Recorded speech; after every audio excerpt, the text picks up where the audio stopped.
A community covered by sewage.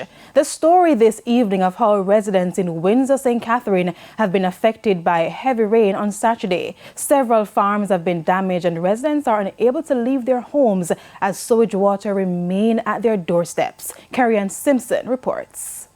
It's bad enough to have your home flooded after hours of rain, but when the rain mixes with sewage, it's a total disaster. This is Carrie-Ann Ricketts' home in Windsor Park, St. Catherine.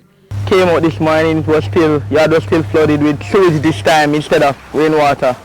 Normally the rainwater would run off in 5 to 10 minutes, but this time around it has been over 10 hours now with sewage running through my yard. So 10 hours of misery and maneuvering the sewage water with her 2-year-old son, patiently waiting for the water to recede. And me traversing through the water in and out is not really a good thing. And from homes to farms, this farmer Orlando Brown woke up Sunday morning to see his vegetable field soaked by sewage. I mean, expect the sewage to come up so, because they never clean a gully what they have. And Mr. Brown said it has happened several times whenever it rains. Now he's appealing for help. Next month I come man in a May man, first a May man, everything for a report. Cause 6 weeks, you know, daddy. 6 weeks. So you know I first a May. Everything I fear come in.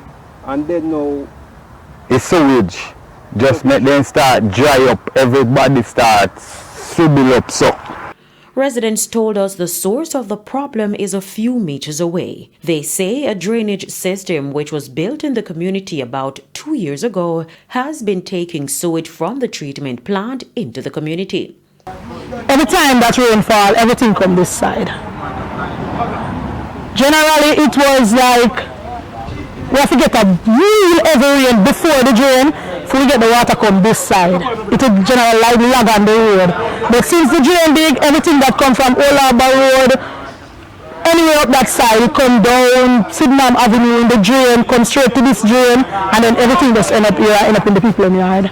And residents also fear the fresh water provided by Kankara Development could also be contaminated by the sewage. You can't have sewer running raw sewage.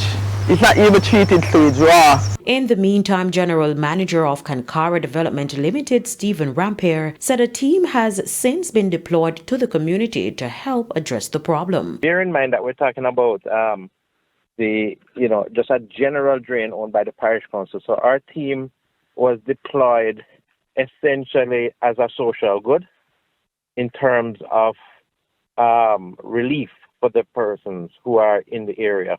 Carrie-Ann Simpson for TVJ News.